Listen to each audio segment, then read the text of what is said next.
In the Zen story you are about to hear, we will see that not helping others unless they ask is best for them and for yourself. Stay until the end, because what you discover, thanks to Buddhist wisdom, could change the way you see the world of human relationships.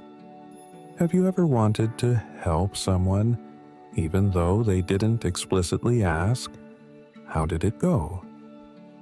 Have you ever wondered if your good intentions could, in fact, have caused a negative ripple effect that you weren't aware of? In essence, you will see how helping those who do not want to be helped can have negative repercussions on your life and theirs. You will discover how your karma will be affected. But before continuing, if you haven't already, you can subscribe to the Gautama channel, turn on notifications, and share the video. These small gestures will help us produce new content every day for your spiritual growth. In a quiet Buddhist monastery, surrounded by lush gardens and ancient trees, the old and sagacious monk Noro gathered his disciples to discuss a topic close to everyone's hearts. His curiosity was palpable, and all eyes were fixed on him as they sought to understand why their well-intentioned acts of help sometimes backfired. Noro began in a calm voice, likening life to a great river where each person is a small boat navigating its tumultuous course. He pointed out how often they try to steer other people's boats without waiting to be asked, disrupting the natural flow. To illustrate, Noro shared a story passed down through centuries about a young monk who, eager to help a struggling companion without being asked, inadvertently set off a chain of unexpected events. This intervention, though well-meant, created an intricate labyrinth of challenges for both. Suffering, Noro continued, is a necessary lesson in our spiritual growth. Like a jewel, each individual is shaped by life's pressures and challenges. When we intervene unsolicited, we rob them of the opportunity to learn, grow, and evolve. He recounted the tale of two friends, Shoen and Masu, who had shared joys and sorrows since school days. Shoen, upon hearing of Masu's financial troubles, secretly paid off some debts. While well-intentioned, this unsolicited help led to unexpected and disastrous consequences. Masu, grateful yet deprived of resolving his situation independently, felt a subtle emotional detachment. Shoen, too, discovered private details about Masu that strained their friendship. In essence, Noro emphasized, unsolicited help can create discord and confusion, showing how even good deeds can have unintended repercussions. He explained that every action, good or bad, influences karma, emphasizing the importance of respecting each individual's journey.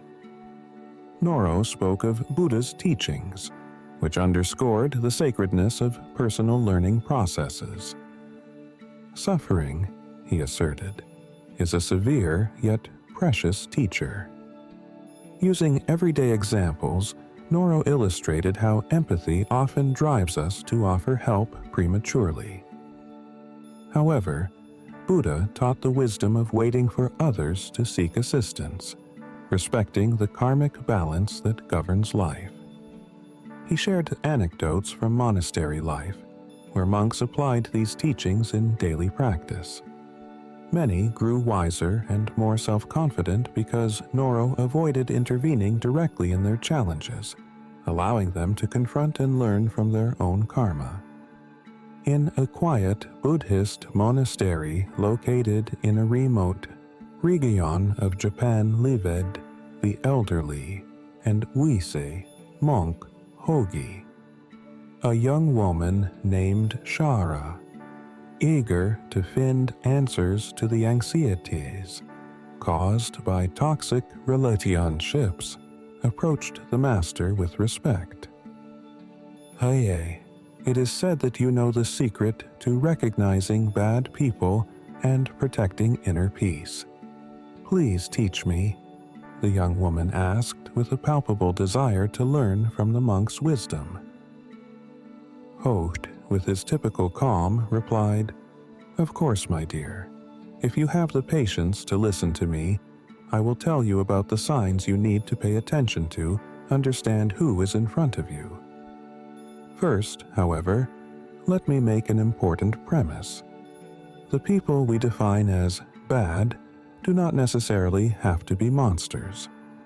They are bad or toxic in the sense that with their behaviors and the energies they emanate, they can undermine our serenity and mental well-being.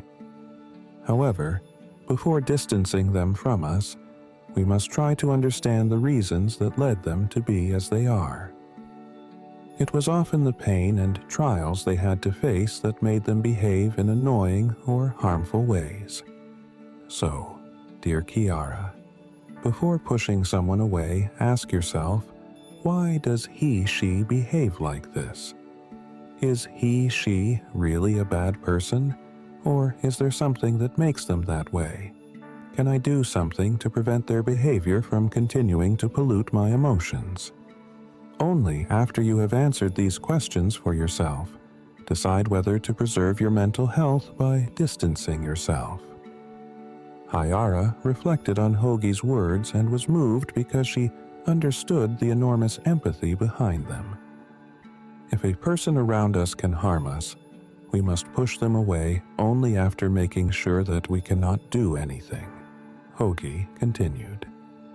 Now that we've cleared that up, let's start by looking at the first sign you need to watch out for: constant manipulation.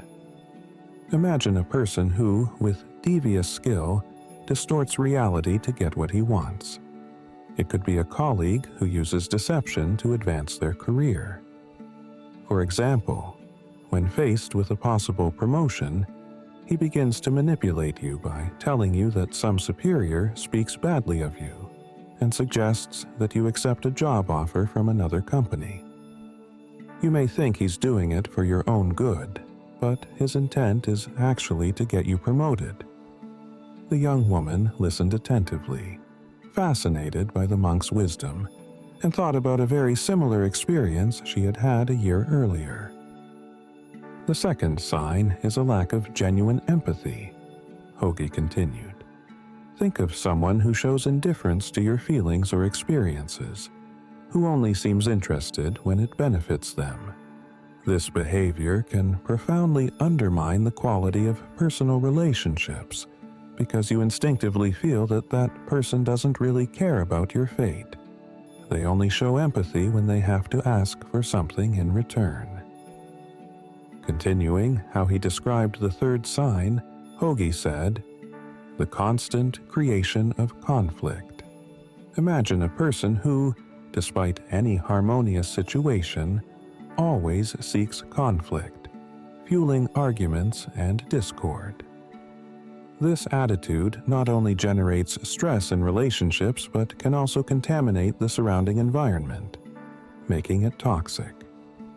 The fourth sign is the constant need for control. Imagine a friend or partner trying to influence your every decision, trying to direct your life according to their wishes. Every time you reveal your plan or desire, that person starts taking initiatives to try to distance you from what you want in favor of their goals. This need for control can create a toxic dynamic, undermining your autonomy and authenticity. The young woman reflected on these words while Hogi moved on to the fifth sign. The constant lack of respect for personal limits.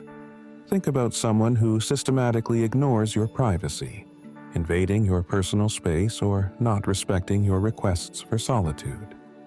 This behavior can generate feelings of vulnerability and insecurity because they undermine your personal freedom. Remember, each of us has the right to some space for ourselves. Hogi arrived at the sixth sign. The frequent use of lies or half-truths. Imagine a person, said the master, building an intricate labyrinth of lies or obscuring the truth to get what they want. The woman immediately remembered what was happening with her friend Luca, who, in order to appear more interesting, constantly exaggerated his experiences. He told exaggerated or distorted stories to arouse admiration, creating a distorted perception of himself in the eyes of others. This constant tendency to use lies, added Hogi, represents the sixth sign of ill-intentioned people, or, in any case, false people ready to harm you in some way. Hogi explained the seventh sign. The pattern of vindictive behavior. Think of someone who, at the slightest sign of criticism or rejection, actively tries to get even or punish you. Kara immediately thought of Marta, her work colleague who, faced with her warning, had reacted by spreading false and negative news about her with the intention of putting her in a bad light in front of the other employees. This attitude, concluded the monk, can generate a cycle of negativity and destroy the foundations of human relationships. And here we are at the eighth sign to watch out for, continued Hogi, the constant search for attention. Imagine a friend who incessantly seeks approval through excessive attitudes or by dramatizing every situation. Kara immediately thought of a friend from the group she went out with. Every time they were together, she dramatized her affairs by drawing everyone's attention to herself. The ninth sign to watch out for, said Hogi, is a lack of accountability. Think about those who consistently avoid taking responsibility for their actions, always blaming others. Kiara thought of her brother and at least 3 other people she knew. The brother who, since he was a boy, caused trouble and then blamed it on his younger sister. Hoj took a moment to let the words settle, making Kiara fully understand what she had heard. Then, in a calm voice, he concluded, recognizing these 9 signals requires very acute perception because we often don't want to see that even people we love are, in reality, more or less voluntarily are hurting us. But if we want to preserve our inner peace, it is essential to put our elves in a position to see these signs, so Kiara, practice awareness and be vigilant in your relationships. The young woman thanked the master for his precious teachings and expressed all her gratitude. But Hogi felt that there was still something to say in addition to recognizing the signs. Always remember to trust your intuition. If something doesn't seem right, take time to reflect. Don't be afraid to end toxic relationships. It helps preserve your serenity and peace inner. In conclusion, what does this story teach us? That in the complex dance of human relationships, wisdom lies in awareness. Be aware of the signs, listen to your inner voice, and wisely choose the people who will accompany your spiritual journey. Remember that your inner peace is precious, and you deserve relationships that nurture and preserve it. And before you say goodbye and meet us for the next video, remember to leave a comment with your experience and opinions. Have you ever considered the hidden power that resides in the objects around us?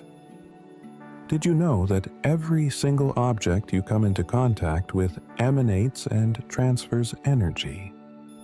And are you aware that accepting objects from others can have serious repercussions on our physical and mental well-being? If these questions have made you think you must watch this video all the way through, because you will discover what are the 7 things you must not accept from anyone. So make yourself comfortable and listen to this Zen story, thanks to which you can protect your inner peace and your emotional balance. The elderly and wise monk Shu, custodian of ancient secrets and profound spiritual truths, was revered by all for his profound understanding of life and the energy that permeates it one day as his disciples gathered around him in the monastery. Cloer Shosa began to speak about the importance of discerning the energy surrounding objects in our lives. Have you ever thought about the energy that surrounds what we possess? Asked the wise monk, scanning the faces of his disciples for curiosity and anticipation. You should know that every object we accept from others carries with it not only a material history but also an energetic history, a reflection of the experiences and emotions of those who touched it. The disciples listened attentively, eager to learn their master's teachings and to understand how to preserve their own serenity. There are 7 objects that we should absolutely avoid accepting from other people, Shu continued, as they can profoundly affect our spiritual energy and well-being.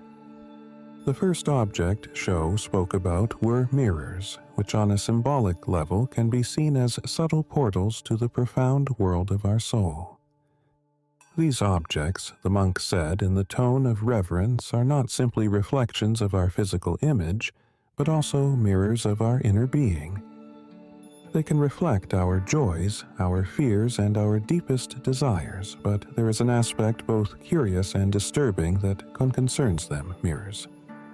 In fact, can also retain the energies of the people who have looked at them, thus becoming sources of both positive and negative energy to illustrate the concept. Shu told the story of a young monk who, upon accepting a used mirror from an old hermit, began to experience strange visions and nightmares. That energy accumulated in the old mirror, Shuo said, had carried with it the hermit's memories and emotions, influencing the young monk more than he had ever imagined. The second item Shu mentioned was salt, that simple seasoning we often take for granted. Salt, he explained calmly, has the power to absorb and retain the energies of people who touch it. When we accept salt directly from another person's hands, we may unintentionally also welcome their energies, which may be positive or negative. I remember a young cook who attended the temple many years ago.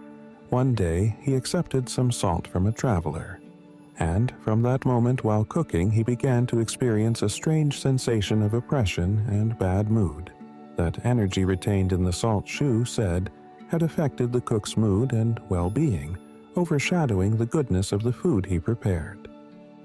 The third object Shou talked about were used mattresses. Those guardians of sleep and rest, mattresses, he said solemnly, are not only places where we rest our bodies, but also reservoirs of energy accumulated over time. Accepting a mattress used by other people could also mean welcoming their energies, which could profoundly influence the quality of our sleep and our inner peace. To better understand the concept, Sho told the story of a monk who, upon accepting an old mattress from a traveler, began to experience insomnia and have disturbing dreams. That energy held in the mattress, Shu said, had brought with it the traveler's worries and anxieties, disturbing the monk's sleep and tranquility. The fourth object that Shu mentioned were wallets that belong to someone else or the custodians of our material possessions. Wallets, Shu said with a sigh, aren't just containers of money. They are also the reservoirs of the financial and emotional energies of the people who have touched them. Therefore, accepting a used wallet from another person could also mean welcoming their energies, and these could influence negatively our financial situation and our emotional state. A few years ago, continued the monk, a merchant approached me who, accepting an old wallet from a friend, began to experience a series of financial misfortunes and constant anxiety. That energy held in the wallet, Shu said, had brought with it the worries and troubles of its previous owner, thus affecting the merchant's prosperity and serenity. The old pots and pans or the kitchen tools that keep the secrets of our meals were the other objects the monk spoke of.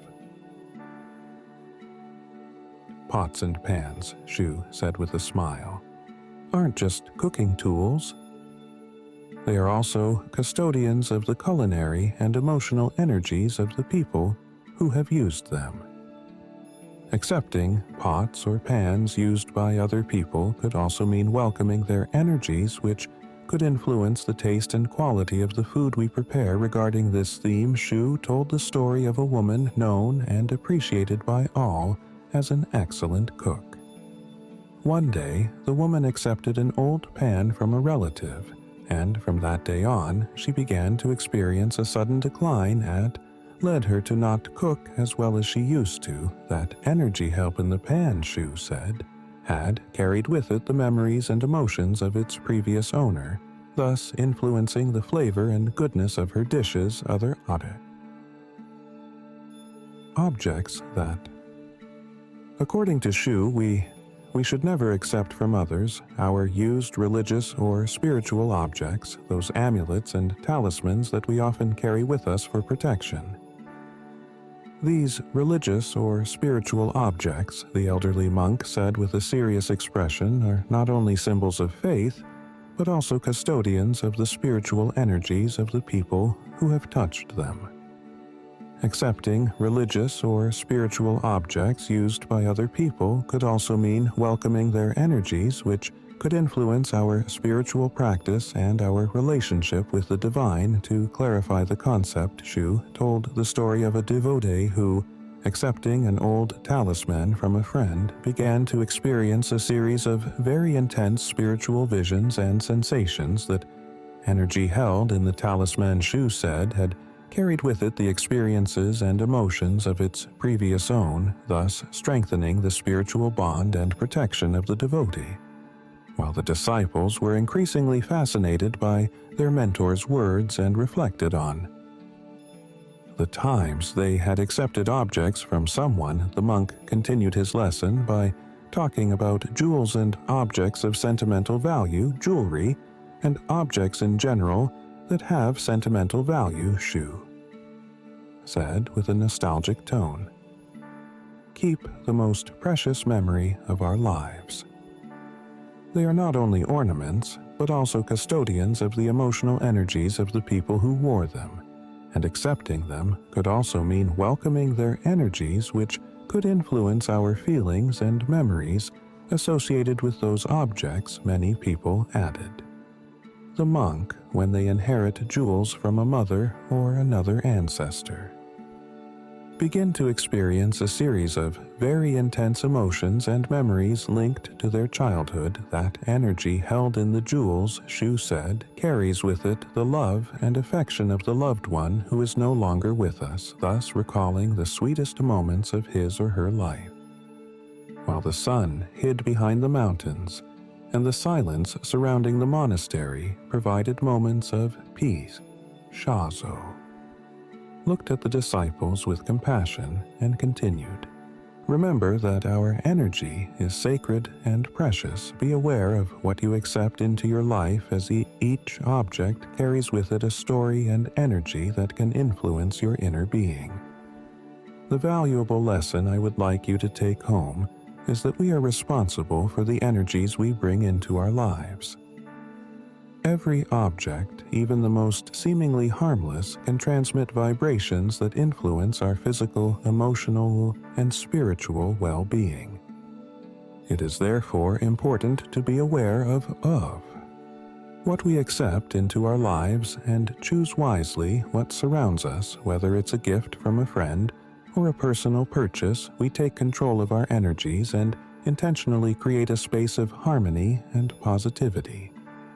Sometimes we are so good and kind that we forget ourselves, allowing others to use us. We believe we must always be kind, and we end up becoming invisible. Have you ever wondered why you tend to be too kind?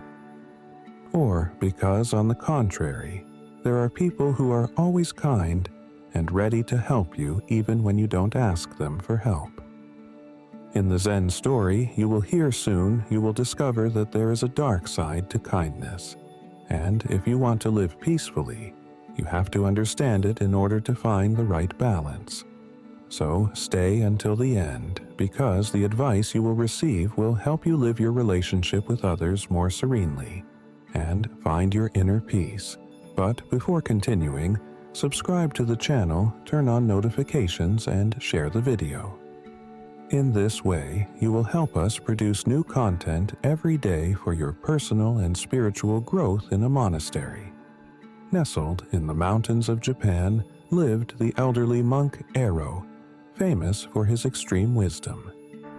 One day, a girl named Shara approached him, telling of her disappointments.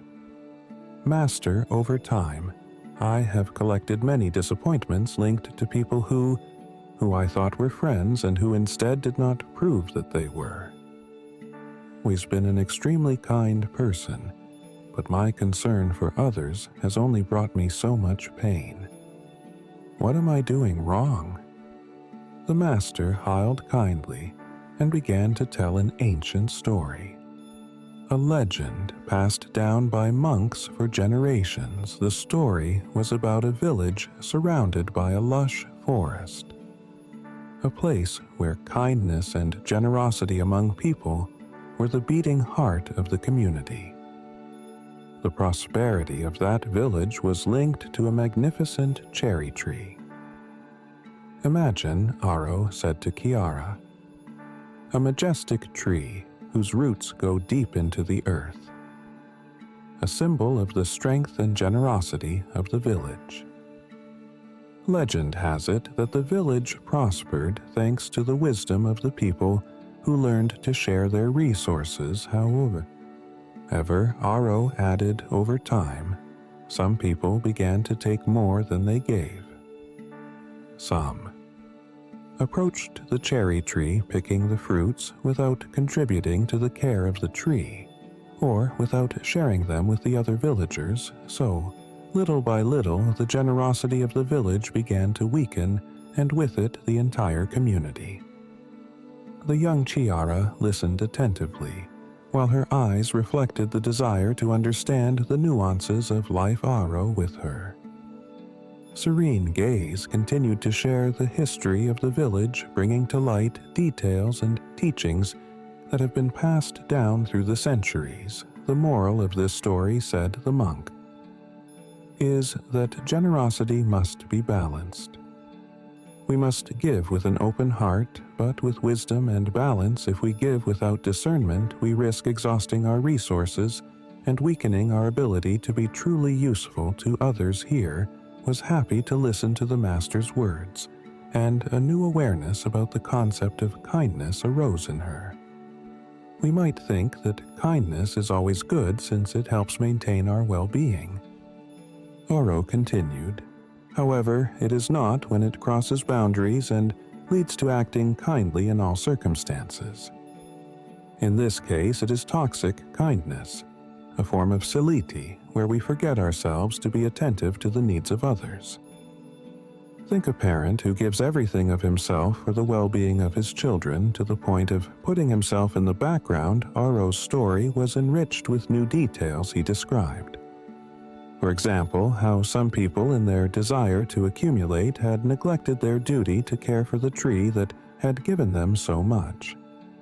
He explained how the connection between giving and taking was a delicate balance, a harmonious flow that required attention and respect. Shara, immersed in the story, began to reflect on her own life and the relationships she had experienced over the years. The monk, sensing his desire to learn, continued to share his wisdom. He talked about how expecting too much from others could lead to disappointment, and how setting boundaries was essential to maintaining one's emotional well-being. "Remember," Aro said, "I'm not saying that doing something for others is wrong. It is, however, focusing only on others. There are situations in which we want to please others because they ask for our help, or because we believe, sometimes mistakenly, that they need us and we offer to make them feel good." Time passed peacefully. Aro and Chiara delve into the nuances of generosity and wisdom. The monks spoke of how generosity, when it came from a balanced heart, could transform relationships and bring joy to both those who give and those who receive. And felt that the monk's wisdom was helping her to understand many things. The young woman learned that generosity should flow like a harmonious current fueled by deep awareness and sincere love, and that should never be forced. Aro concluded her narration with loving advice. Chiara, try to be like the cherry tree in the village. Offer your generosity, but keep your balance. Find joy in the act of giving itself, without expecting too much in return. Remember that extreme kindness can be harmful sometimes. In fact, we don't leave room for others to achieve what they want because we anticipate them. Furthermore, we focus too much on what others need, and we forget what we need. In this way, we cancel ourselves and we begin to become invisible due to our own actions by always being attentive to the needs of others. Our own needs take a back seat, so we trample on ourselves, we take away our value, and others take advantage of it. Chiara thanked the monk with a heart full of gratitude. He felt that that story and the advice that came from it would mark a new chapter in his life. But what does this story teach us? What is his moral? That generosity is a powerful gift, but it must be cultivated with care and awareness if we want it to bring benefits both for us and for those who receive our help. Balance in giving and receiving is the key to a fulfilling and meaningful life. If we are too kind, if we are willing to do whatever is asked of us just to be considered good people, we end up no longer knowing how to say no and being exploited in the long run. This could have repercussions on personal motivation, self-esteem, and our mental balance. So, what to do? Stop being good people. No. Because there are various ways to be kind in a healthier way. You can set limits, making others understand how far they can go. Say goodbye to guilt, learning to say no when you can't or don't want to go further. Draw up a list of priorities so as to continue helping others, but without putting yourself aside. Remember, be kind, but not overly so. This could harm yourself and even those you want to help. What do you think? Write it in the comments, and let's talk about it together. Is helping others a noble gesture or a useless sacrifice? Are you among those who always worry about others? And are you among those who put aside their own needs to help those in need? If so, have you ever wondered whether your altruism, however noble, may actually hide pitfalls? What if, paradoxically, your help, instead of bringing relief, could actually harm both yourself and the person you are helping? If you stick around to the end of this SE story, you'll discover 10 surprising ways you can hurt yourself by helping others, because there is a dark side to helping people, and it's important for you to know it. And we will see it thanks to this Zen story steeped in Buddhist wisdom in an era in which individualism seems to reign supreme. There are still those who believe in the power of good and the strength of compassion. But how can we discern authentic help from a useless sacrifice? How to avoid falling into the traps of excessive protection, intrusiveness, or lack of respect? Get ready for an introspective journey that will lead you to reconsider the very concept of help through the wisdom of an elderly Zen master and the stories of his disciples. You will discover how a gesture of altruism can turn into a boomerang if not accompanied by awareness and discernment in an ancient Buddhist monastery located among the mountains of Japan. Master Teo sat surrounded by his pilgrims and disciples today. I will talk to you about an often overlooked aspect of the spiritual path. The dark side of helping Teo began in a calm voice. Helping others is a noble and precious action. But if not practiced with awareness, it can hide unsuspected dangers for our mental well-being and our spiritual growth. The disciples listened attentively, attracted by the words of their mentor. They had always believed that helping others was an act of pure goodness without shadows or contradictions like a rushing river. Our compassion can overwhelm ourselves and those we intend to help, undermining our inner peace, continued Master Teo. If we completely immerse ourselves in the suffering of others without maintaining the right distance, we risk being overwhelmed by darkness and losing our inner light. The disciples nodded, reflecting on their past experiences. They had helped friends, became frustrated, and lost. To help authentically, we must cultivate our own inner peace and emotional balance, explained Master. Only from a serene source can pure and beneficial help flow. If we ourselves are troubled and unstable, we cannot bring true relief to others. The disciples began to understand that true compassion was not a blind sacrifice, but a conscious act that required inner strength and wisdom. We must learn to discern between what is truly useful and what risks harming us, continued the monk. Sometimes our desire to help can be motivated by selfish needs, such as the need to feel indispensable or to receive approval. In these cases, our help will not be genuine and may even cause harm. The disciples looked within themselves, wondering if their actions had sometimes been guided by motivations of this kind. To help purely, we must be rooted in the present, free from expectations and attachments, Master Teo stated. We must offer our help with an open heart, without expecting anything in return, and accept that sometimes our help may not be appreciated or even rejected. True compassion is not tied to the outcome, but to the sincere intention to alleviate the suffering of others.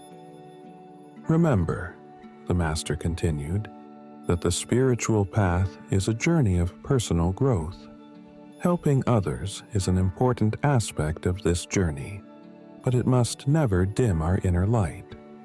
Let us learn to help with wisdom and compassion, supporting others without losing ourselves. Teo's words resonated in the hearts of the disciples, illuminating their spiritual path.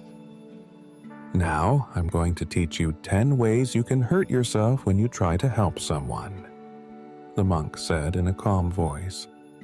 Knowing them will allow you not to suffer and not to make others suffer. Imposing one's will is like a river trying to divert its course, said the monk. One day, a young monk named Kenshin came across a village inhabited by poor and oppressed people. Moved by compassion, he decided to help them improve their living conditions, and with great zeal, he began to impose on them his ideas about how they should live, work, and worship. However, as time passed, Kenshin realized that his help was not welcome. The people of the village saw him as an arrogant intruder who did not understand their culture and traditions. Kenshin felt frustrated and disappointed, unable to understand why his sacrifice was not appreciated. Master Teo explained to his disciples that Kenshin's mistake was to impose his will on others without respecting their freedom and autonomy. True help does not consist in shaping others according to our ideas, but in supporting them on their path of personal growth, he said. How can we help others without imposing our will on them? Asked a disciple. We must learn to listen carefully, understand their needs, and offer our support in a respectful and non-intrusive way, Master Teo replied. Ignoring your needs is another mistake you shouldn't make, he continued. One day, a young nun named Sakura dedicated herself body and soul to caring for a sick elderly man. She spent days and nights by his side, neglecting her sleep, nutrition, and health. However, as time passed, Sakura became seriously ill herself. She no longer had the strength to care for the elderly man and was forced to retreat. She felt guilty and frustrated, convinced that her sacrifice had been in vain. Sakura's mistake had been to ignore her own needs to help others. True help cannot arise from blind sacrifice, but from conscious compassion that also includes self-care. How can we help others without exhausting our resources? Tao asked his disciples. We must learn to take care of ourselves, both physically and emotionally, in order to offer lasting and authentic support, replied the monk. Taking responsibility for others is too great a burden, said the monk, introducing another way of helping others that brings pain and frustration. One day, a monk named Taro came across a friend who had lost his job and family. Moved by compassion, Taro decided to take care of him, offering him a place to live and food to eat. However, as time passed, Taro noticed that his friend showed no desire to improve his situation. She relied on him completely without looking for a new job or trying to reunite with her family. Taro felt frustrated and resentful, as if his burden had become unbearable, and he realized that his help was not doing his friend any good, preventing him from taking responsibility for his life. Master Teo explained to his disciples that Taro's mistake was to take on the responsibility of others, depriving his friend of the opportunity to grow and face his own challenges. Real help consists in encouraging autonomy and responsibility, not in replacing others. How can we help others without carrying their burden? Asked a disciple. We must learn to create a supportive environment that fosters growth and autonomy, encouraging people to take responsibility for their own choices and actions, replied the monk. Invading privacy is another way of harming oneself. It's like a flower that withers because the sun is too strong, continued the monk. One day, a nun named Hanako became very worried about a friend of hers who seemed depressed and isolated. Trying to help her, Hanako began asking her persistent questions about her private life, pressuring her to share her secrets and fears. However, as time passed, the friend felt more and more oppressed and suffocated. So he shut himself down, refusing to share his feelings and distancing himself from Hanako. Hanako felt frustrated and confused, unable to understand why her attempt to help had such a negative effect. Hanako's mistake, Teo explained, was to invade her friend's privacy, not respecting her need for space and confidentiality. Real help is creating a safe and welcoming environment where people feel free to share what they want without pressure or expectations. So, how can we help others without invading their privacy? Asked a disciple. We must learn to respect their boundaries and give them the time and space needed to process their emotions and deal with their difficulties, replied the monk. Another mistake not to make when we try to help others is to lose our identity, the monk continued. One day, a monk named Kenji met a very talented artist with an introverted and insecure character. Kenji, admiring his art, decided to help him become known and successful. She encouraged him to enter competitions, organize exhibitions, and promote his work. However, as time passed, Kenji realized that her support unintentionally dimmed the artist's inner light. Driven by the desire to please Kenji, the artist began to distort his artistic style, conforming to public expectations and market trends. The artist's paintings lost their originality and depth, becoming mere copies of what was required by the market. Kenji began to feel guilty for unintentionally contributing to this decline, and for unintentionally pushing the artist to betray his true artistic essence. "How can we help others without making them lose their identity?" asked a disciple. "We need to encourage them to express their true essence. We need to give them the space and support to explore their creativity and express themselves authentically," Teo replied. "Disrespect is another way of hurting the people we want to help and ourselves," the monk continued. One day, a woman named Yukiko came across a group of children playing on the street. Noticing their rude and disrespectful behavior, Yukiko decided to intervene. He scolded them severely, trying to teach them the rules of good behavior. However, as time passed, Yukiko noticed that the children were not receptive to her teachings. In fact, his severity distanced them even further, making them feel judged and misunderstood. Yukiko realized that her approach was not effective. True teaching cannot arise from coercion and reproach, but from respect and understanding. With a new attitude, he began to listen to the children carefully, trying to understand their reasons and emotions. Instead of judging them, he offered to help them find creative solutions to their problems, encouraging them to express themselves in respectful and constructive ways. Over time, the children began to change their attitudes.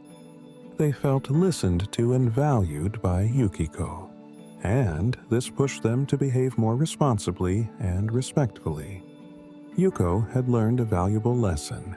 True help does not consist in imposing one's ideas on others, but in creating an environment of respect and understanding where people can grow and learn independently. Another thing you must avoid doing is overloading the people you want to help with information, Teo said, introducing another important aspect. One day, a monk named Hiro met a friend who was feeling overwhelmed by worries and stress. Moved by compassion, Hiro began bombarding him with advice and suggestions, trying to help him solve all his problems at once. However, as time passed, Hiro's friend felt more and more confused and overwhelmed. The amount of information and advice was excessive, and he failed to discern what was truly useful from what was just background noise. Hiro realized that his help was not effective because true support does not consist in bombarding others with information, but in helping them find the inner resources to face life's challenges.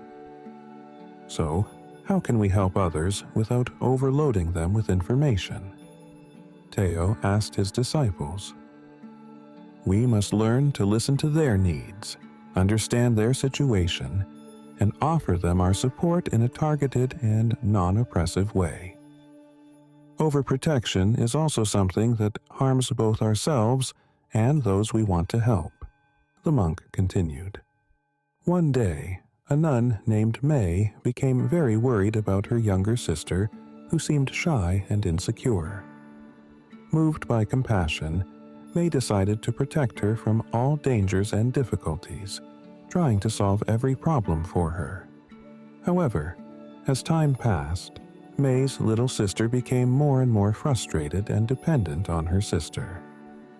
She did not have the opportunity to develop her skills and autonomy, and she felt unable to face life's challenges on her own. May realized that her help was not effective because True support does not consist in protecting others from every obstacle, but in helping them develop the strength and resilience to face life's challenges independently. With kindness and patience, May began to encourage her little sister to make her own decisions, face her fears, and learn from her mistakes. She offered her support and encouragement, but didn't stop her from having her own experiences, making her own mistakes, and growing as a person. May had learned a valuable lesson. True help isn't about doing things for others, but about helping them discover their inner strength and realize their full potential. So, how can we help others without overprotecting them? Asked a disciple. We must learn to trust them, encourage them to make their own decisions, and face life's challenges with courage and determination. Lack of detachment is another way to hurt yourself, Teo said. One day, a nun living in the monastery dedicated herself body and soul to caring for a sick friend. She spent days and nights at his side, neglecting her sleep, nutrition, and health until she herself became ill and could no longer be of use. The friend, realizing her state of suffering, asked her to take care of herself. He told her that her help was invaluable, but that it could not be effective if she was unable to recharge her energy. Master, how can we help others without losing sight of ourselves? Asked a disciple. We must learn to set healthy boundaries, take care of our physical and mental well-being, and recharge our energy so we can offer lasting and authentic support. But what does this story teach us? As Master Teo explained to his disciples, helping others is a noble and compassionate act, but it must never turn into a sacrifice that harms ourselves. True support is finding a balance between giving and receiving, between compassion and wisdom. By helping others with awareness and love, we can help create a more harmonious and compassionate world for all. Are you among those who have a large number of friends, or, on the contrary, among those who have none? Or do you have a few but good ones? As they say, friendship is a serious thing, and today this term is used too easily. It's enough to have acquaintances to define them as friends. You realized in this video, thanks to his Zen story that talks about personal growth, we will see what it means to not have friends and whether it is this we should worry or not. So stay until the end, because the moral of this story will make you understand many things, making you understand how to really read the term friendship. A girl named Elena, a kind and pure-hearted person, often felt sad and lonely. She looked around and saw the other inhabitants of this town with their groups of friends, laughing and sharing happy moments together. This vision caused her a feeling of emptiness and lack, since she had no people with whom to share her life. One day, while traveling through Japan, she decided to seek solace and advice from the monk Kobo, a wise hermit who lived in a small monastery on the outskirts of a town. The monk was known for his wisdom and compassion, but above all for his solitary life. Elena understood that this monk would be the right person to ask for an opinion about her loneliness. "Monk Kobo," Elena said quietly, "I feel lonely, and it seems that the lack of friends is a problem. Everyone around me seems happy with their friends, and I wonder why I can't have the same joy." The monk Kobo looked at her with compassionate eyes and invited her to sit down. "Elena, friendship is truly a precious gift, but your happiness shouldn't come from how many friends you have. I would like to share with you the reasons why not having many friends or having any at all is not something to worry about, but can even be an advantage." The young woman, still immersed in her melancholic mood, asked Kobo to better explain the concept of having few or even no friends. Kobo, with his wisdom born from decades of studies and reflections, began to reveal the secrets of an authentic friendship. Dear Elena, the first thing I want to tell you is that relationships and human bonds are something very important. This means that in life, we should not measure them in terms of quantity, but rather quality. Would you rather have a large number of people with whom you can share trivial things, or, on the contrary, a very small number of people with whom to share very intense emotions and moods? The girl, faced with these rhetorical questions, began to reflect and understand. Many of the people she saw around her were full of friends, but what was the quality of those relationships? She asked herself intimately.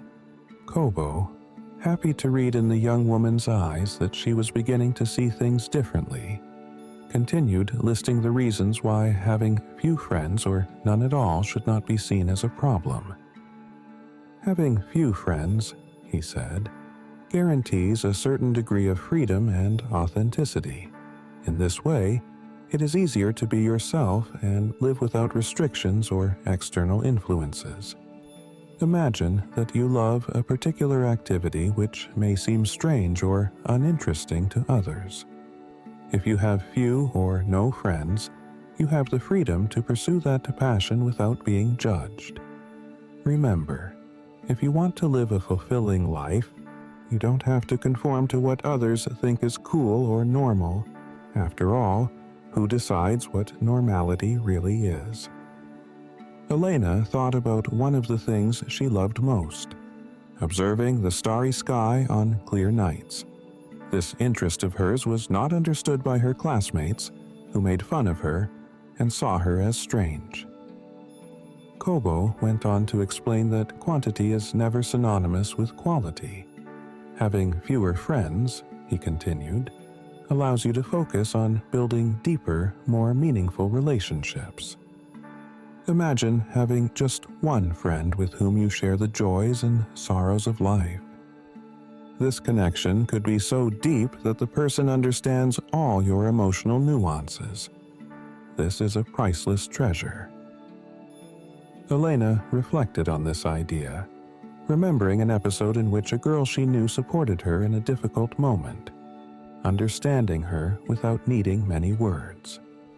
She began to understand that in life, instead of wanting to have dozens of friends around you who are not really friends, it is much better to focus on finding that person. And this pushed them to behave more responsibly and respectfully. Yuko had learned a valuable lesson. True help does not consist in imposing one's ideas on others, but in creating an environment of respect and understanding where people can grow and learn independently. Another thing you must avoid doing is overloading the people you want to help with information, Teo said, introducing another important aspect. One day, a monk named Hiro met a friend who was feeling overwhelmed by worries and stress. Moved by compassion, Hiro began bombarding him with advice and suggestions, trying to help him solve all his problems at once. However, as time passed, Hiro's friend felt more and more confused and overwhelmed. The amount of information and advice was excessive, and he failed to discern what was truly useful from what was just background noise. Hiro realized that his help was not effective because true support does not consist in bombarding others with information, but in helping them find the inner resources to face life's challenges. So, how can we help others without overloading them with information? Teo asked his disciples. We must learn to listen to their needs, understand their situation, and offer them our support in a targeted and non-oppressive way. Overprotection is also something that harms both ourselves and those we want to help, the monk continued. One day, a nun named May became very worried about her younger sister who seemed shy and insecure. Moved by compassion, May decided to protect her from all dangers and difficulties, trying to solve every problem for her. However, as time passed, May's little sister became more and more frustrated and dependent on her sister. She did not have the opportunity to develop her skills and autonomy, and she felt unable to face life's challenges on her own. May realized that her help was not effective because true support does not consist in protecting others from every obstacle, but in helping them develop the strength and resilience to face life's challenges independently. With kindness and patience, May began to encourage her little sister to make her own decisions, face her fears, and learn from her mistakes. She offered her support and encouragement, but didn't stop her from having her own experiences, making her own mistakes, and growing as a person. May had learned a valuable lesson.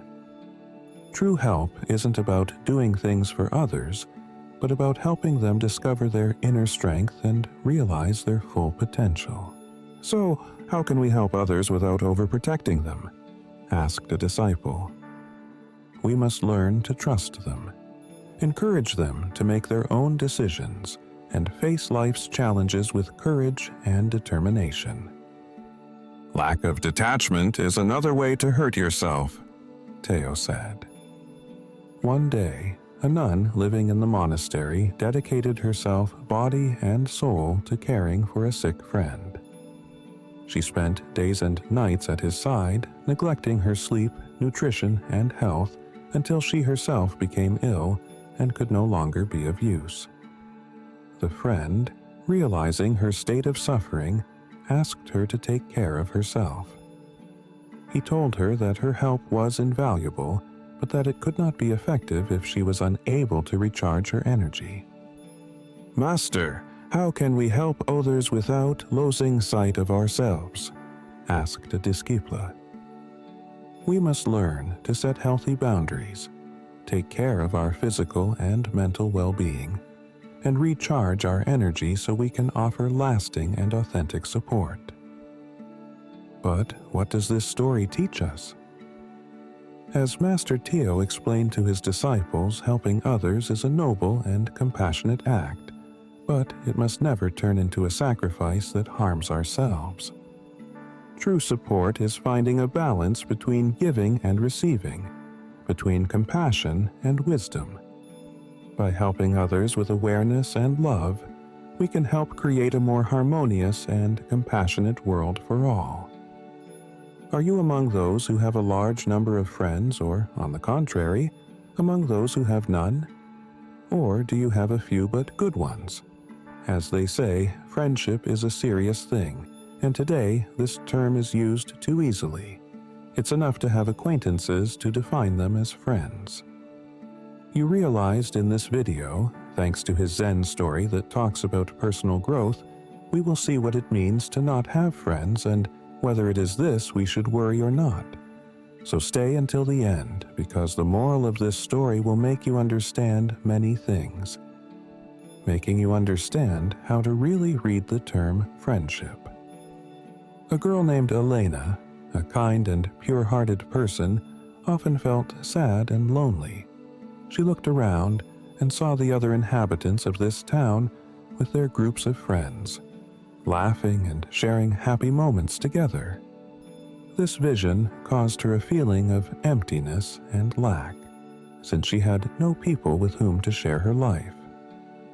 One day, while traveling through Japan, she decided to seek solace and advice from the monk Kobo, a wise hermit who lived in a small monastery on the outskirts of a town. The monk was known for his wisdom and compassion, but above all for his solitary life. Elena understood that this monk would be the right person to ask for an opinion about her loneliness. "Monk Kobo," Elena said quietly, "I feel lonely, and it seems that the lack of friends is a problem, Everyone around me seems happy with their friends, and I wonder why I can't have the same joy." The monk Kobo looked at her with compassionate eyes and invited her to sit down. "Elena, friendship is truly a precious gift, but your happiness shouldn't come from how many friends you have. I would like to share with you the reasons why not having many friends or having any at all is not something to worry about, but can even be an advantage." The young woman, still immersed in her melancholic mood, asked Kobo to better explain the concept of having few or even no friends. Kobo, with his wisdom born from decades of studies and reflections, began to reveal the secrets of an authentic friendship. "Dear Elena, the first thing I want to tell you is that relationships and human bonds are something very important. This means that in life, we should not measure them in terms of quantity, but rather quality. Would you rather have a large number of people with whom you can share trivial things, or, on the contrary, a very small number of people with whom to share very intense emotions and moods?" The girl, faced with these rhetorical questions, began to reflect and understand. Many of the people she saw around her were full of friends, but what was the quality of those relationships? She asked herself intimately. Kobo, happy to read in the young woman's eyes that she was beginning to see things differently, continued listing the reasons why having few friends or none at all should not be seen as a problem. "Having few friends," he said, "guarantees a certain degree of freedom and authenticity. In this way, it is easier to be yourself and live without restrictions or external influences. Imagine that you love a particular activity which may seem strange or uninteresting to others. If you have few or no friends, you have the freedom to pursue that passion without being judged. Remember, if you want to live a fulfilling life, you don't have to conform to what others think is cool or normal. After all, who decides what normality really is?" Elena thought about one of the things she loved most, observing the starry sky on clear nights. This interest of hers was not understood by her classmates, who made fun of her and saw her as strange. Kobo went on to explain that quantity is never synonymous with quality. "Having fewer friends," he continued, "allows you to focus on building deeper, more meaningful relationships. Imagine having just one friend with whom you share the joys and sorrows of life. This connection could be so deep that the person understands all your emotional nuances. This is a priceless treasure." Elena reflected on this idea, remembering an episode in which a girl she knew supported her in a difficult moment, understanding her without needing many words. She began to understand that in life, instead of wanting to have dozens of friends around you who are not really friends, it is much better to focus on finding that person. "Who reads and sees life like you," the monk continued after giving Elena time to reflect, continued with his explanations and spoke of another reason why he preferred quality over quantity in human relationships. "Human relationships," he explained, "require a lot of emotional energy. Having few friends allows you to focus this energy on the people who really matter." Kobo enhanced the idea using a practical example. Think about how many conflicts or tensions usually occur in large groups of friends. Maintaining smaller relationships allows you to preserve your positive energy for those who truly support you. If you have to argue with someone, for example, to resolve a conflict, it is much better that it is a person who really matters in your life or not. Alina found that group dynamics were often stressful, while more intimate interactions brought her joy and comfort. Kobo went on to highlight how loneliness can be an opportunity to explore oneself and grow personally. In the tranquility of your solitude, you can discover hidden passions, latent interests, or unexplored talents. You are not limited by the expectations of others, and this allows you to grow in surprising ways. So, dear Alina, my invitation is to see loneliness in another way, as you have done until now. Having few but good friends allows us to more easily find moments to be alone with ourselves, and this significantly helps our spiritual and personal growth. Elena thought about how much time she could dedicate to her personal interests when she wasn't trying at all costs to be with groups of people, and how dedicating herself to herself and solitude distanced her from that search for other people's approval that did her no good. In those moments, she discovered aspects of herself that she didn't even know, and it was beautiful. Finally, Kobo emphasized that the absence of social limitations allows for greater flexibility in each of our lives. Imagine receiving a job opportunity in a faraway place with no strings attached. You are free to embrace new adventures without having to think about how they will affect your social circle. Elena put herself in the place of those who, with less close ties, had the possibility of taking advantage of opportunities without restrictions. She met people who, thanks to this extreme autonomy, had flown far away to realize their dreams and expectations. Kobo concluded, when you have few friends but these are genuine, you can move to the other side of the world, but you will never lose them. They will remain by your side beyond space and time. After listening attentively, the young woman understood that she had developed a new awareness about the concept of friendship. Not having many friends does not mean being alone, but being able to concentrate on one's own interiority and the search for connections that really mattered to her. Master Kobo hugged her gently and added, "Always remember that your happiness should not depend on the number of friends you have, but on the quality of the connections you cultivate with the few you have." I have known people who say they have no friends, only to discover that in their life there was only one person, just one, who counted as 100 friends. And remember something else. People who have few friends are the most authentic and profound people I have ever met. They are people who do not settle for mediocrity. Usually, those who tend not to get along with everyone and want to have few people around them have an extraordinary inner world and truly rare human qualities. In conclusion, what is the moral of this story? That loneliness, seen from a new perspective, can be a valuable ally in the search for happiness, spiritual growth, and personal fulfillment, and therefore should not be feared.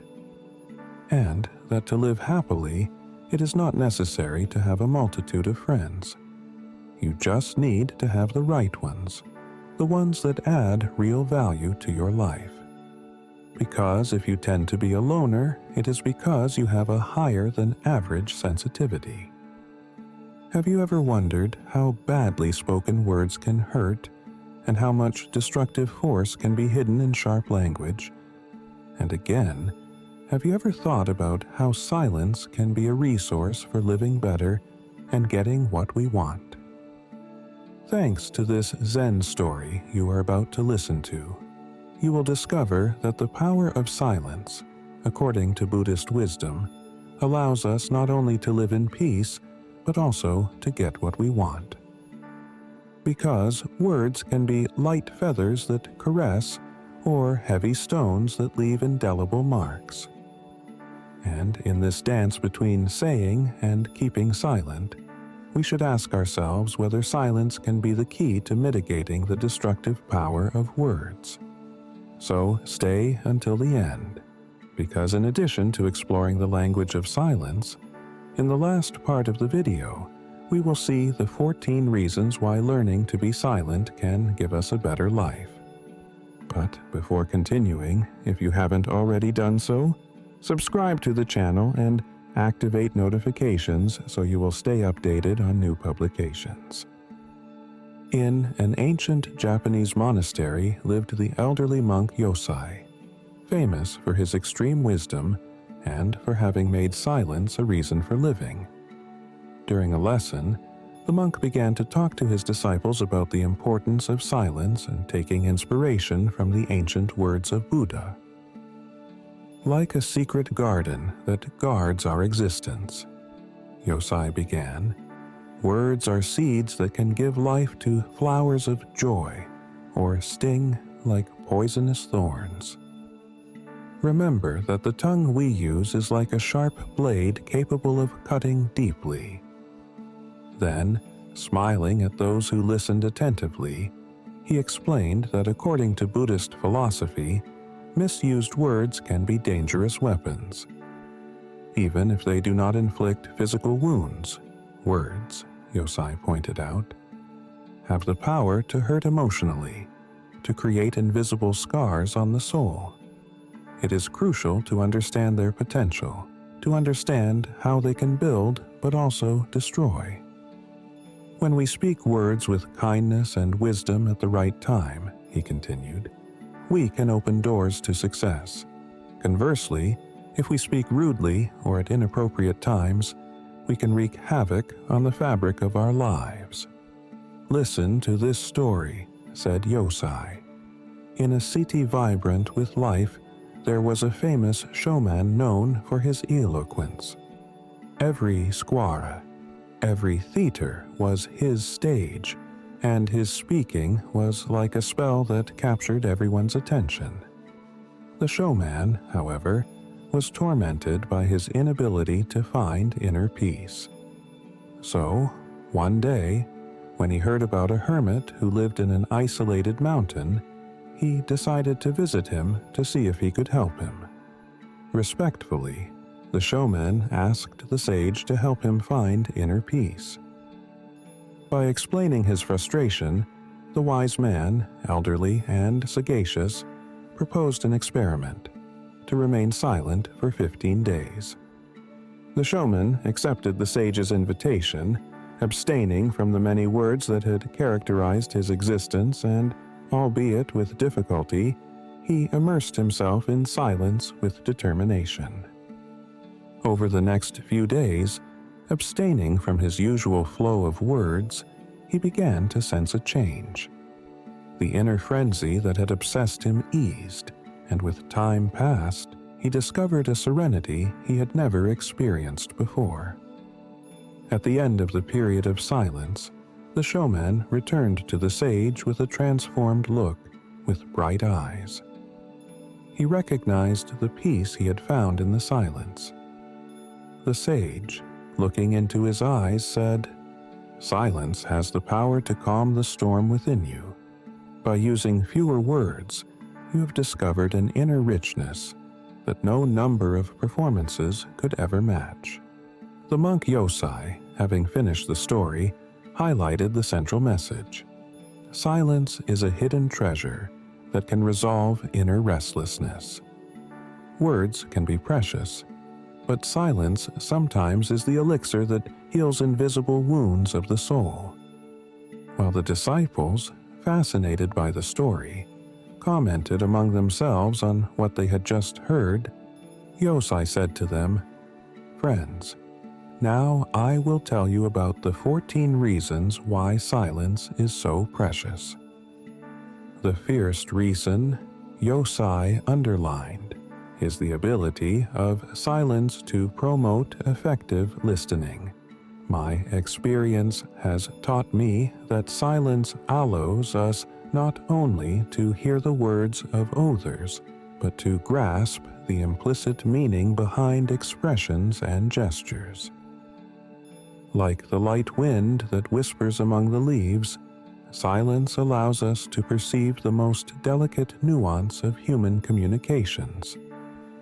And this avoids misunderstandings, making interactions healthier.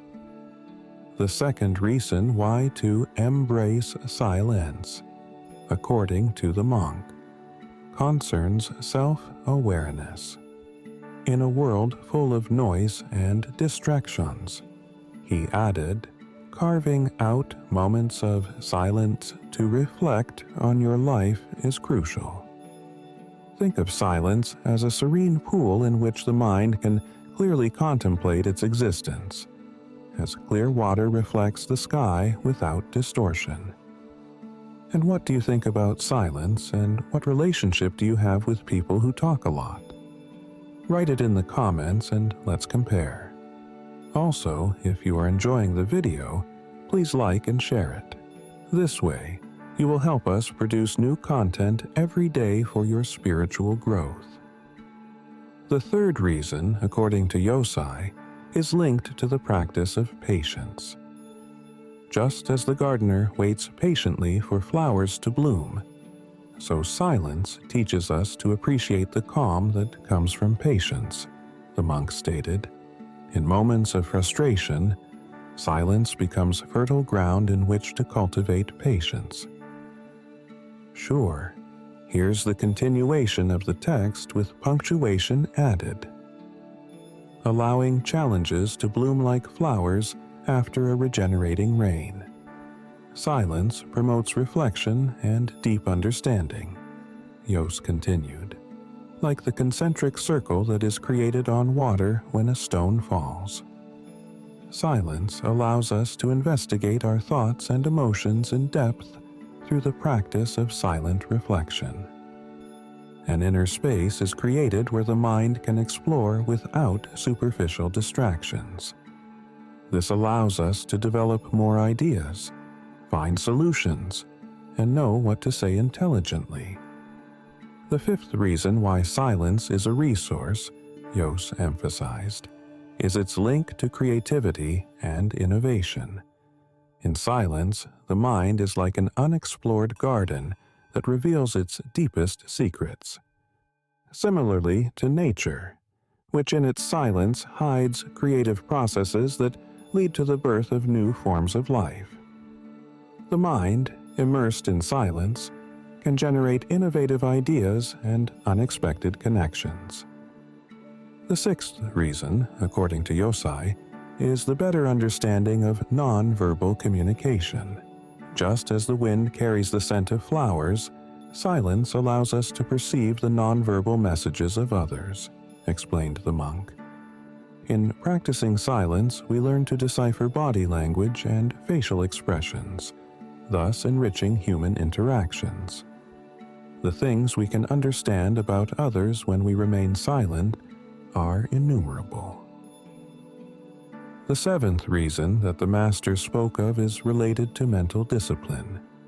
Silence is a teacher who teaches the virtue of patience and control, the monk stated, just as the wind adapts to the characteristics of the landscape without ever getting lost but insinuating itself between the mountains and continuing its journey. Those who practice silence develop the ability to respond thoughtfully to others and to the challenges of life. Yos went on to talk about the eighth reason. In silence, we are immersed in the present moment like a leaf floating on the river without resisting the current, the monk stated. This immersion allows us to live authentically, appreciating each experience without judgment or distraction. The ninth reason, according to Yosai, is the promotion of empathy through silence, the monk said. Silence allows us to connect deeply with others, the monk said. Through silence, our ability to understand other people's emotions develops, nurturing stronger and more lasting bonds. Another reason to cultivate silence, said the monk, has to do with mental and emotional well-being. In silence, in fact, we find an interior calm that is like a safe refuge from the storm of life. Far from the constant noise and distractions to which we are subjected in today's society, silence offers an oasis of peace in which to rediscover oneself and find answers to the most complex questions. Yosai, smiling at his disciples, continued with the 11th reason he had included in his list. Silence makes us more aware of the words we speak, he said. The practice of silence refines the quality of communication, encouraging clearer and more effective dialogues. In practice, it allows us to think carefully about the words we decide to use. When we practice silence, Yos continued, we create space for gratitude, like a gardener grateful for the rain that embraces his field. Silence allows us to appreciate the gifts of life. The practice of silence makes us aware of the blessings that surround us, cultivating an attitude of gratitude. Yosai also spoke about how silence promotes the creation and maintenance of healthy and deep relationships. In silence, we connect without the need for superfluous words, the monk stated. In this way, we create spaces of authentic connection and establish meaningful and lasting relationships based on mutual understanding and silent sharing. The most important thing about silence, Yosei added, is that it serves as a portal to inner wisdom, like a secret door into the heart of the soul. Silence invites us to explore our inner world without external interference or appearance, and in this quiet space, we can access profound insights illuminating the path to understanding the mysteries of life and our spiritual path. The moral of this story lies in recognizing the value of silence in critical moments.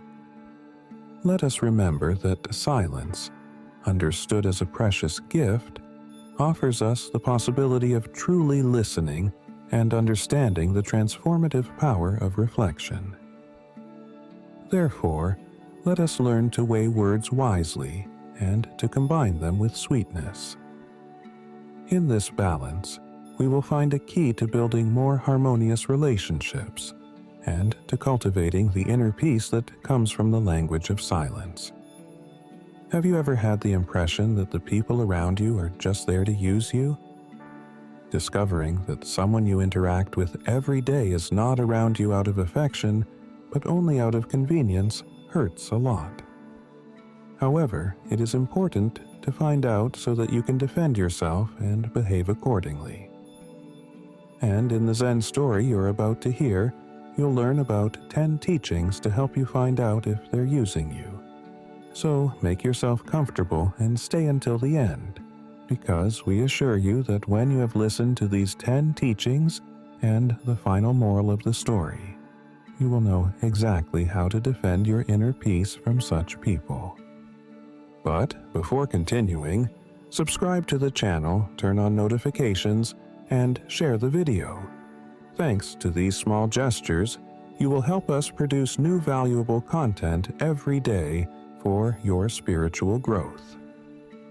In a quiet monastery located in the mountains of Japan, the elderly and wise monk Chomi decided to give a lesson on the signs that indicate the selfish intentions of those who approach us. His disciples, increasingly hungry for knowledge, gathered around him to draw new insights for personal growth from Buddhist wisdom. Wisdom lies in the ability to read the teachings that the world and the people around us present to us, said the monk. The first lesson is the smile. A sincere smile is like a ray of sunshine that warms the heart. But when the smile is forced, and the eyes of the smiler do not participate in the joy, then it is a sign of a hidden intention. Chomi pointed to the monastery garden where the flowers bloomed in all their beauty. Remember that just as a flower opens to the light, so a sincere person opens to the truth. But if you notice a false smile, be aware that there is deception behind it. A young disciple asked, "But how can we recognize a fake smile? How can we be sure that it is fake?" Chomi responded wisely. Look at the eyes. The eyes are the mirror of the soul. If they do not participate in the smile, if they remain cold and distant, then there is a void between the words and the heart.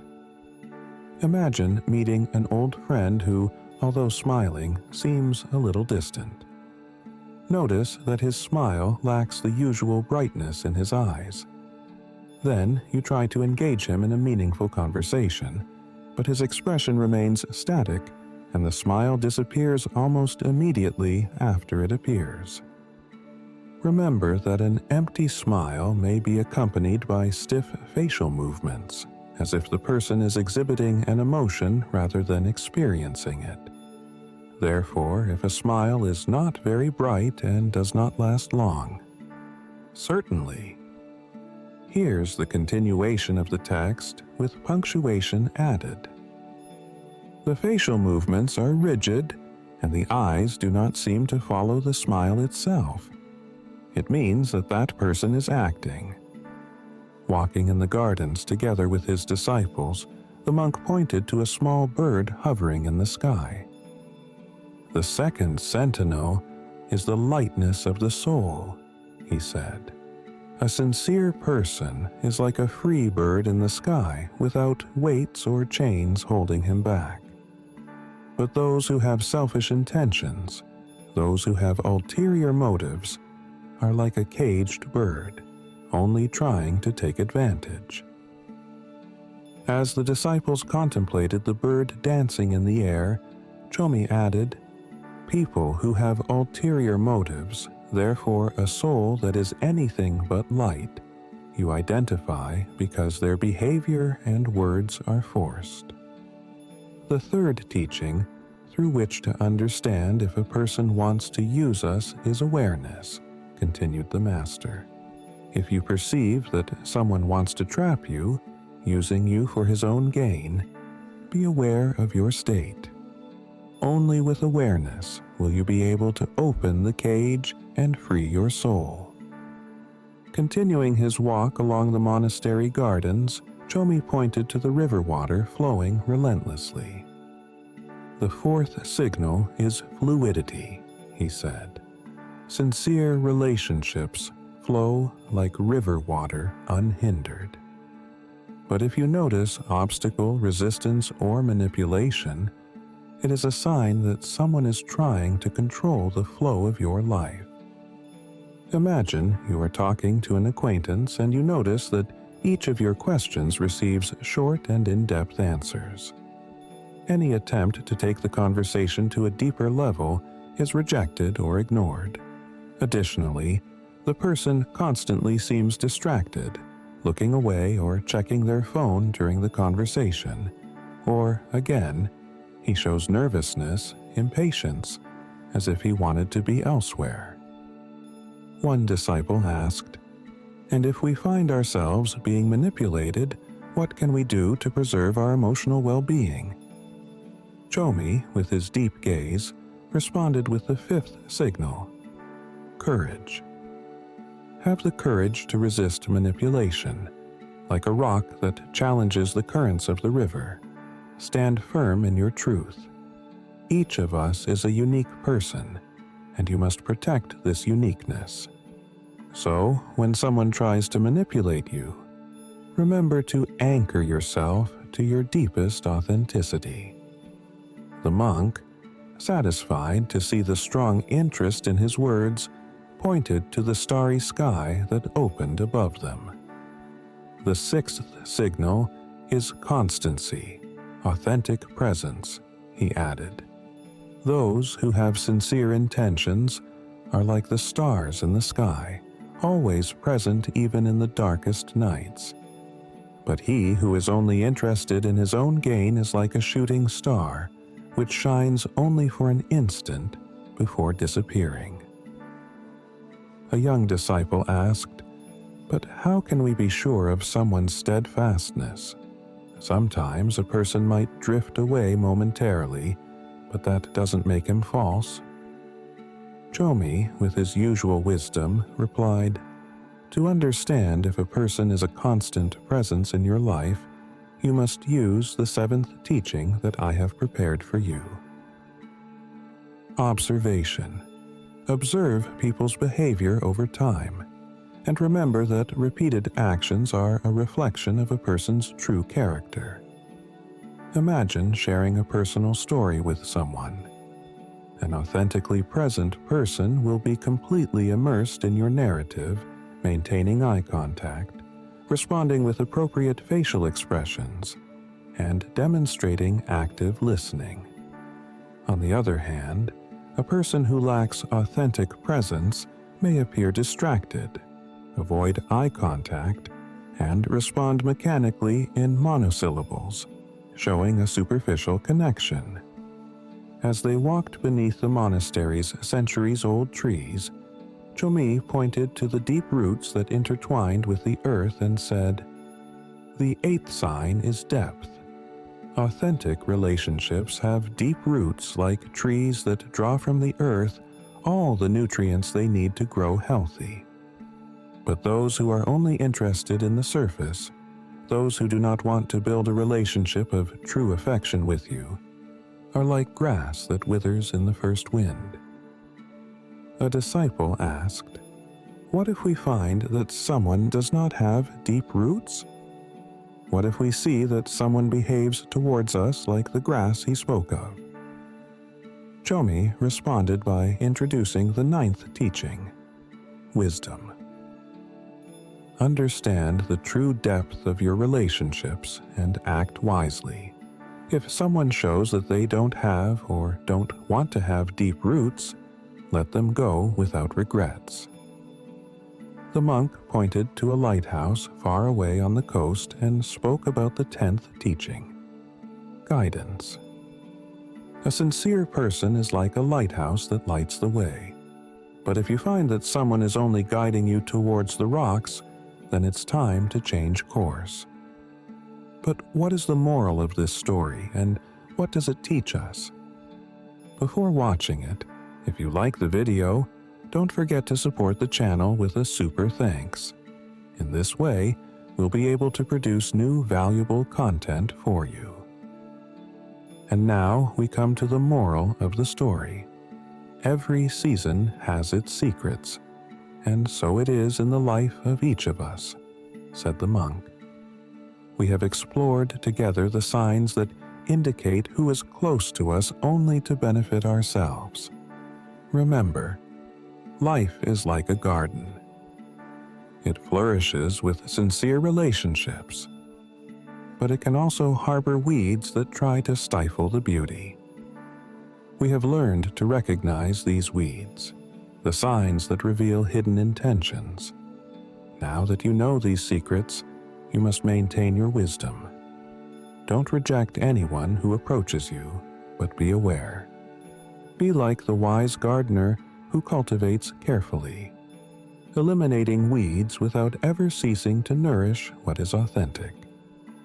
A young disciple raised his hand and asked, "But how can we truly distinguish those who are sincere from those who are false?"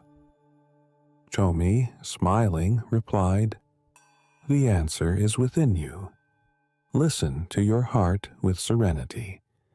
Sincerity sounds like a harmonious melody, while deception is a discordant note. Don't be afraid to walk away from those who don't bring peace and mental well-being to your inner garden." How many times have you talked too much about yourself with someone? And how many times has this left you feeling empty? And again, how many times have you discovered that the things you told ruined your plans or were used to hurt you? Nowadays, there is a lot of talk about how to preserve privacy, but in the end, it is we ourselves who annihilate our private sphere, telling details of our lives that should remain locked in a safe like precious stones.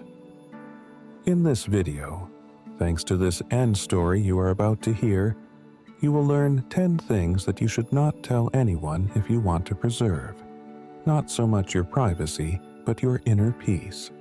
So stay until the end, because the information you will have will allow you, if you want it, to save yourself from toxic people and negative situations that can influence your destiny. In a Buddhist monastery located in a remote mountainous region of Japan, the wise monk Koshiro gathered a group of disciples. To teach them the importance of not talking too much about themselves to others, how much attention do we pay to protecting our private sphere? Koshiro asked rhetorically, whose penetrating and apparently stern gaze searched the eyes of his listeners.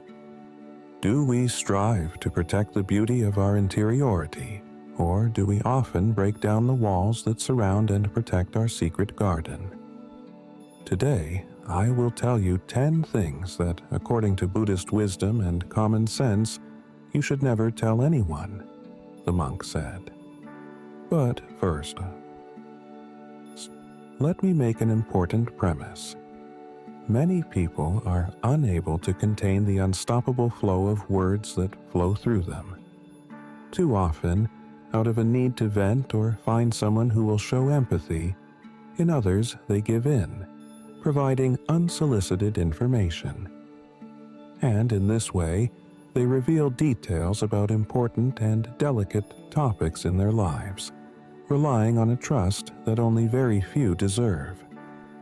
Remember that sharing too much of yourself with others often leads to envy, jealousy, and frustration because not everyone is willing to celebrate the success of others, nor to sincerely rejoice in their happiness in the goals they have achieved.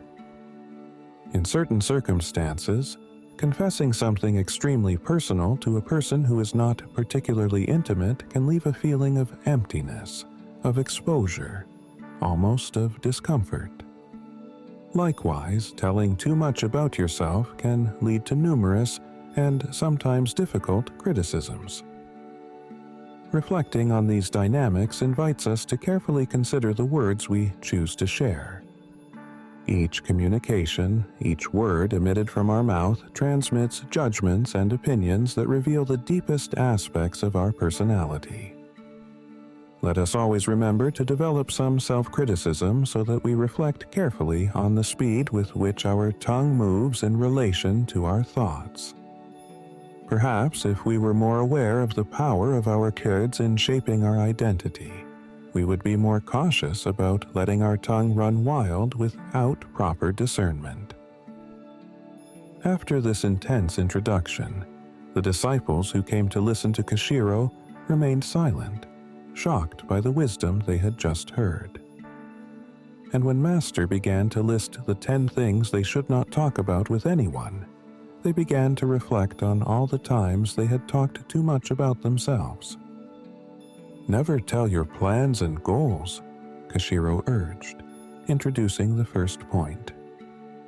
Don't do this because talking ahead of time about what we want to achieve can weaken the strength of the seeds we have planted, making them vulnerable to outside influences.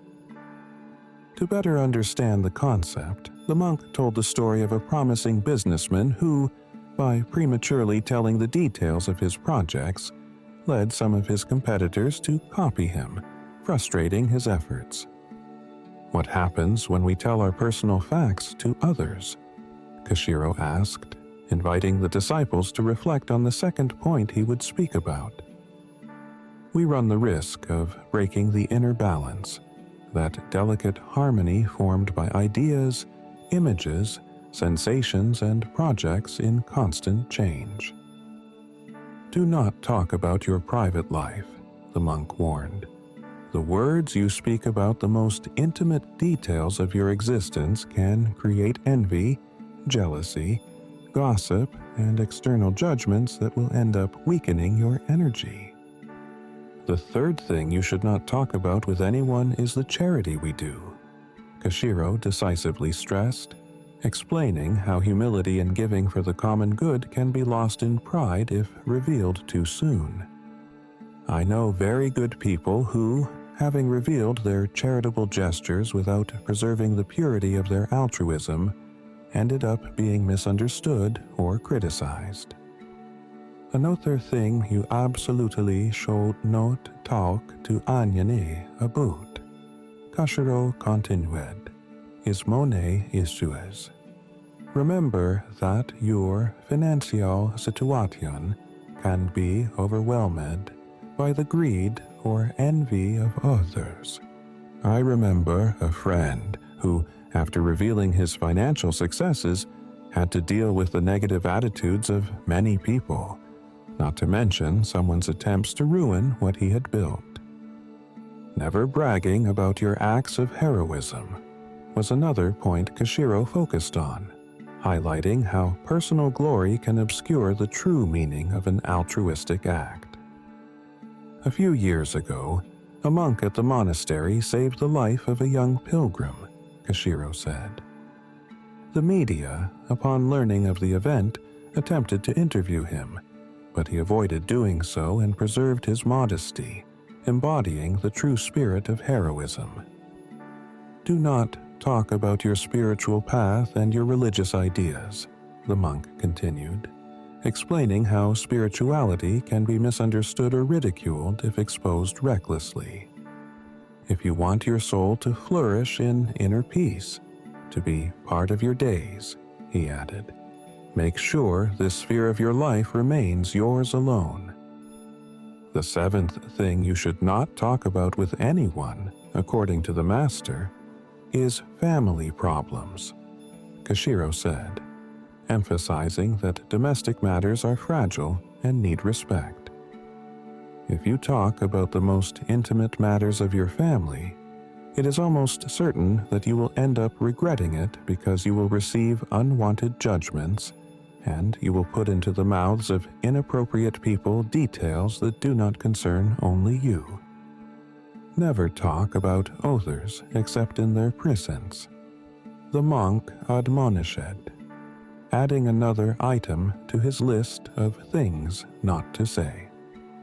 Talking about someone who is not present means disrespecting that person, exposing them to public ridicule.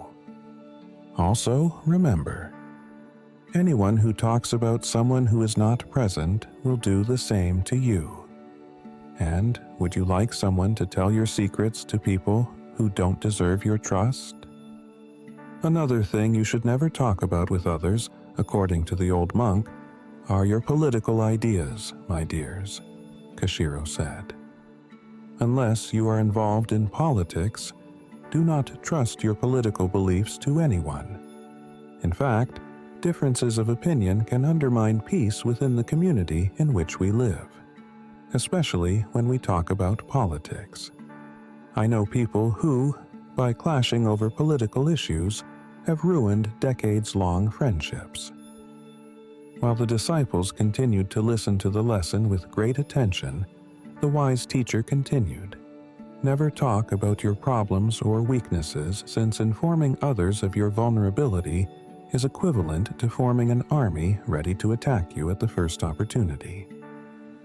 I've known friends who, after talking to the wrong people about their weaknesses, found themselves stabbed in the back at the first misunderstanding.